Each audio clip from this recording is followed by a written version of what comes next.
I need to know, I need to know, I need to know. You need to know, you need to know, you need to know. We all need to know.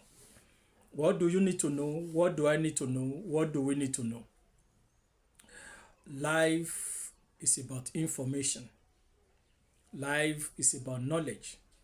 What you don't have information about it is greater than you.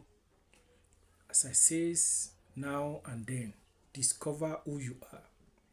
Discover the purpose and the reason why God created you. Until you are able to discover, you can't recover. What do you need to know today? What do we need to know? What do I need to know? There are some things that you need to know about yourself. Individual, as a group, as a nation, as a family, uh, people benefit from knowing themselves. You benefit from knowing yourself on multiple levels: emotionally, mentally, practically, spiritually, physically. So I'm going to give you at least um, 10 things that you need to know about yourself. Number one, quickly, without wasting much of our time. Number one, core value and belief. You have to know your core values and your beliefs. What do I mean by that? What principle guides your decision? There are some principles that you have to lay down. When you don't know some principles, because principle give or backs power.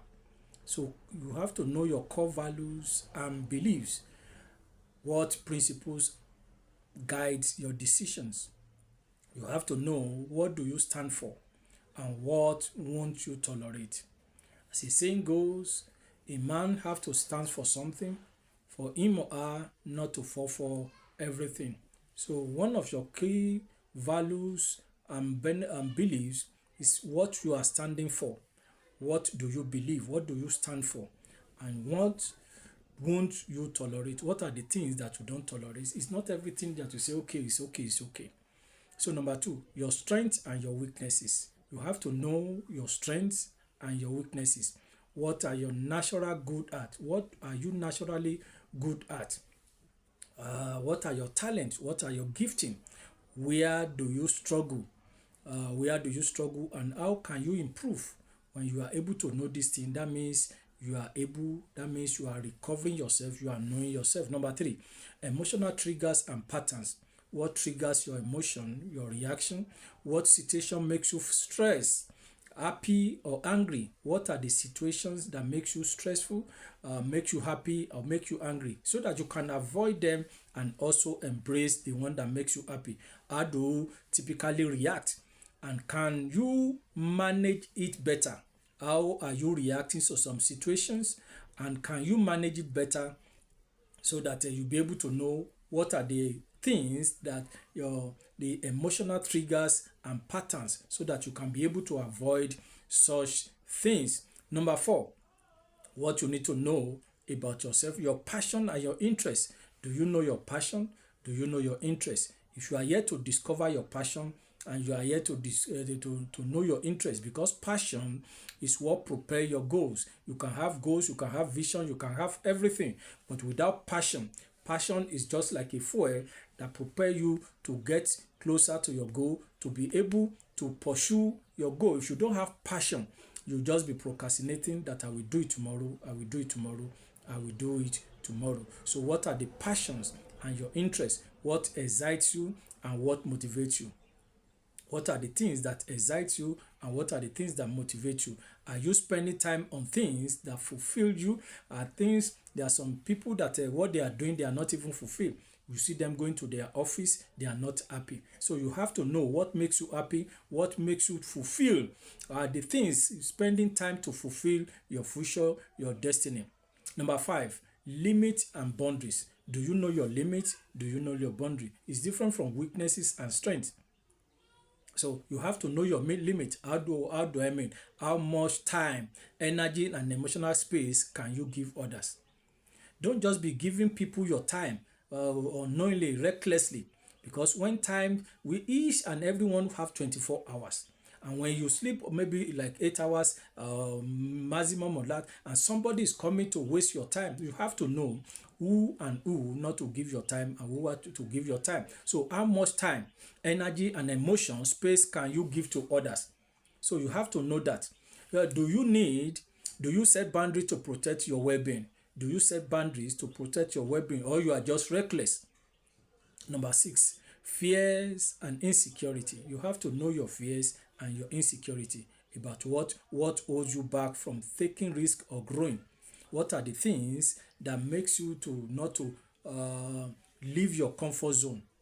Just love to be in your comfort zone. So you have to know that a fear and your insecurity, know it. What are the things that hold you back from taking risk or growing? So don't forget, as I used to say, risk is about life. Everything about life is taking risk. The riskiest thing in life is for you not to take a risk. The riskiest thing in life is for you not to take a risk. Everybody is taking risk. Even you believing God is a risk. Leaving your house to another place is a risk.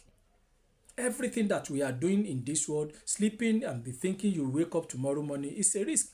Eating is a risk. Everything is a risk. So therefore, so you have to know what holds you back from taking risk or growing. If you want to grow, take a risk. Are those fears based on reality or assumption? Are they reality? So many things that you think is real, it's not real until you test it, until you take step, until you take action. Number 7, communication and relationship. You have to know about communication and relationship. Are you direct or more reserved in expressing yourself? Are you direct or more reserved in expressing yourself? You have to know when to talk and you have to know when to be quiet. How do you handle conflict or deep conversation? So you have to know yourself, how you handle conflict and conversation. If not, you'll be making mistake and people will be looking down on you and be tagging you bad names. Number 8, personal goals and aspiration, not individual, personal goal, individual, not collectively. So personal goals and inspiration. So what kind of life do you want? What kind of marriages, what kind of education do you want? What kind of family, what kind of friends? You have to know that. Are your daily habits helping you move towards it?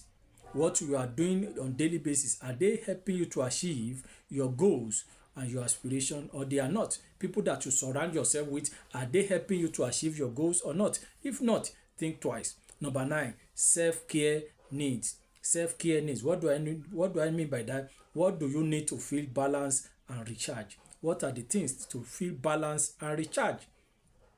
Are you patronizing? Are you prioritizing your mental and physical health? So therefore, take good care of yourself. Number 10, lastly, how you learn and work best. How are you learning and how are you working best? How do I mean by that? Do you prefer structure or flexibility? What environment helps you to be more productive? Look for that environment. Environment can be human being, environment can be places, environment can be your surroundings, environment can be nature. Understanding these helps you make better choices, build stronger relationships, and create a life that aligns with who you truly are.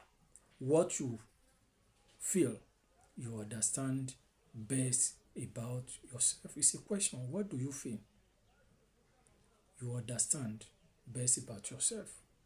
Discover yourself. Discover who you are for you to recover. God bless you. Shalom.